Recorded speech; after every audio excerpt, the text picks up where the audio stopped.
আজকের টিউটোরিয়ালে আমরা দেখব কিভাবে আমরা আমাদের টার্মিনালে একটি ব্যানার অ্যাড করতে পারি। তো এখন যদি আমি আমার টার্মিনালটা ওপেন করে দেখাই, দেখবো যে টার্মিনালে এখন কিছুই লেখা নেই, জাস্ট আমার নামটা লেখা আসতেছে আর টার্মিনালে কিছুই নেই। আমরা চাই যে এখানে একটা ব্যানার শো করুক, আমরা যখনই টার্মিনালটা ওপেন করবো সেখানে একটা ব্যানার শো করুক। তো এই ব্যানারটা দুইভাবে করা যায়, একটা জাস্ট কালারিং ছাড়া, জাস্ট নর্মাল। তো আমরা যেহেতু একটু স্টাইলিশ করবো, একটু কালারিং দিয়েই করবো যাতে প্রত্যেকবার ডিফারেন্ট কালার হয়। তো সেক্ষেত্রে আমাদের দুইটি টুলসের প্রয়োজন হবে। তো আমরা টুলস দুইটাকে আগে ইনস্টল দিয়ে নিই। ইনস্টল দেওয়ার জন্য আমরা প্রথমে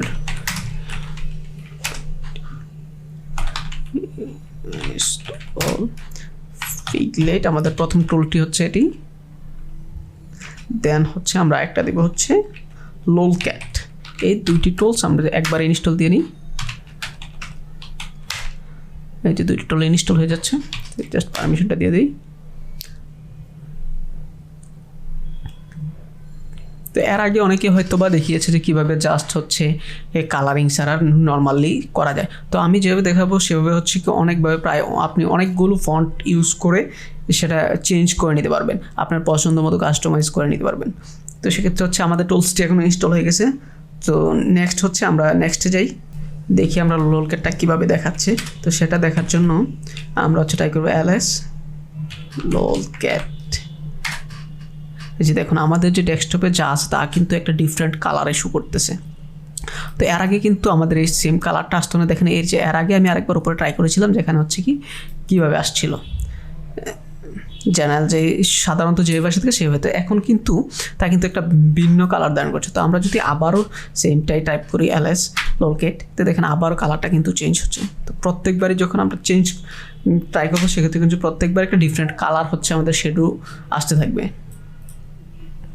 তো সেক্ষেত্রে সেটাই আমরা কীভাবে যদি আমাদের ব্যানারে অ্যাড করবো, ব্যানারে কীভাবে আমাদের ব্যানারের জন্য সেটা প্রত্যেকবার ডিফারেন্ট কালার হবে, সেইটাই আমরা এখন দেখব। তো সেক্ষেত্রে আমরা দেখি প্রথমে আমাদের যা লিখতে চাই সেটা যদি আমরা লিখি কীভাবে হবে। স্ক্রিপ্ট আমরা এখন যা লিখতে চাই তা এখানে লিখে দেব। তো আমি আমার চ্যানেলের নাম লিখছি।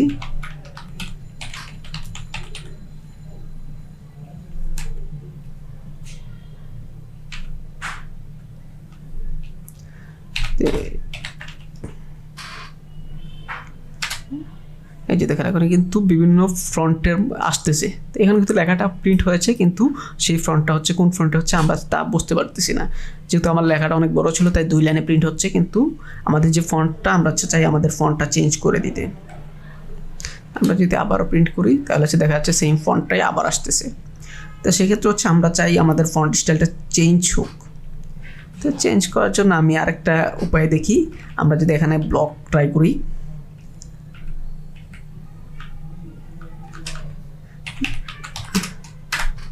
ব্লক আকারে যে এখানে কিন্তু আরও প্রিন্ট করেছে, কিন্তু সেটা আবার অন্য স্টাইলে প্রিন্ট করছে। তো আমাদের তো এখানে এখনও পার্মানেন্টলি থাকতেছে না। তো সেক্ষেত্রে আমরা ফিগলেটের ফন্ট স্টাইলগুলো ডাউনলোড করে নেব। তো সেই জন্য আমি একটা ব্রাউজার ওপেন করে নিই। তো একটা ব্রাউজার থেকে আমরা ফিগলেটটা কপি করে নেব। ফিগলেট ইনস্টল দেওয়ার পরে আমরা চাইলে আমাদের পছন্দ মতো ফন্ট ব্যবহার করতে পারবো। তো চলুন ফিগলেটটা এখন আমরা আমাদের ফিগলেট ফন্টসগুলো ডাউনলোড করি। তো ফিগলেট ফন্টস লিখে আমরা সার্চ করব।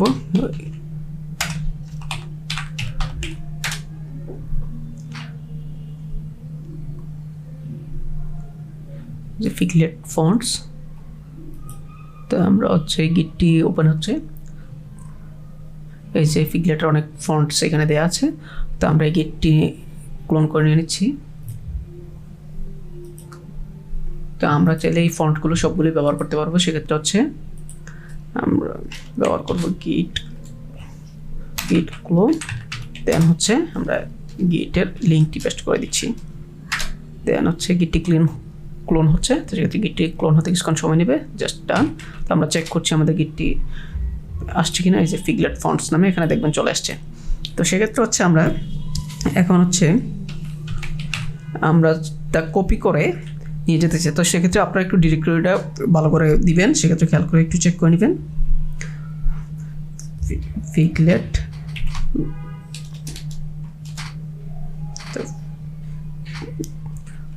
তো আমরা হচ্ছে আমাদের ডিরেক্টরিতে কপি করে নিলাম। তো আমাদের ডিরেক্টরিতে আমাদের ফিগলেট ফন্টসগুলো হচ্ছে মুভ করে নিয়েছি আমরা যে ডিরেক্টরিতে নেওয়ার কথা ছিল। তো এখন হচ্ছে আমরা চেক করে দেখবো যে আমরা যদি ফন্টগুলো ইউজ করি সেই ফন্টটা কাজ করে কিনা। তো সেক্ষেত্রে হচ্ছে আমরা ফিগলেটের ফন্টগুলো ইউজ করতে ট্রাই করি। ফিগলেট -f, আমরা হচ্ছে 3D ফন্ট ইউজ করি। তো লিখলাম 3D, আমরা যা লিখতে চাই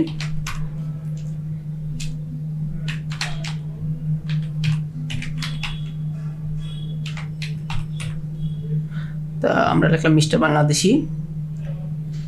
দেন হচ্ছে আমরা দিব হচ্ছে ললক্যাট।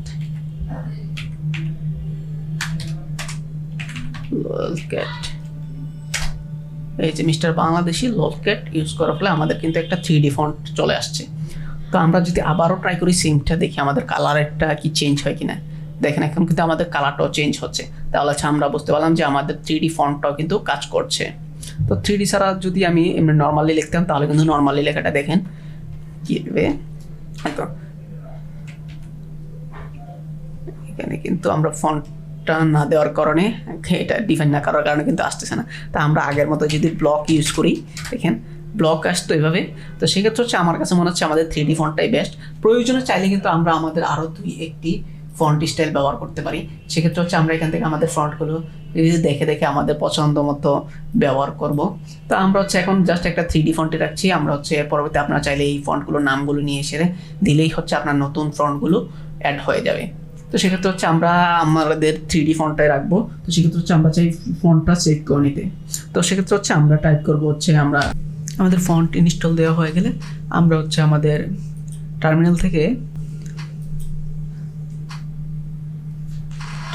আমরা হচ্ছে ওপেন করবো হচ্ছে আমাদের pi.zshrc। তো এটা ওপেন করার পরে আমাদের একটা ফাইল এমন চলে আসবে। তো হচ্ছে আমরা ফাইলটা সম্পূর্ণ ওপেন করব। ওপেন করে আমরা একদম নিচে চলে যাবো সবার শেষে।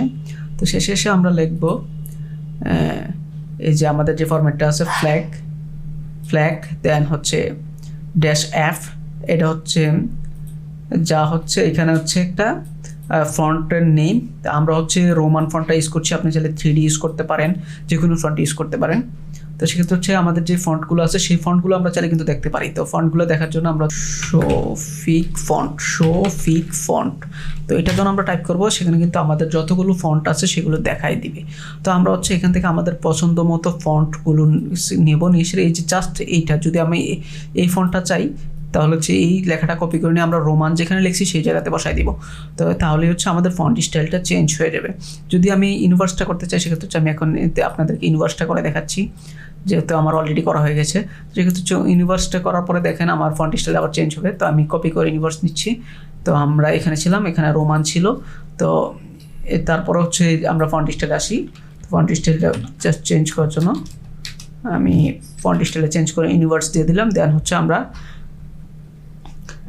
যা লিখতে চাই তা লিখবো। দেন হচ্ছে ললক্যাটটা হচ্ছে আবার দিয়ে দিব, যাতে হচ্ছে আমাদের প্রত্যেকবারই আমাদের ফন্ট এর কালারটা চেঞ্জ হতে থাকে।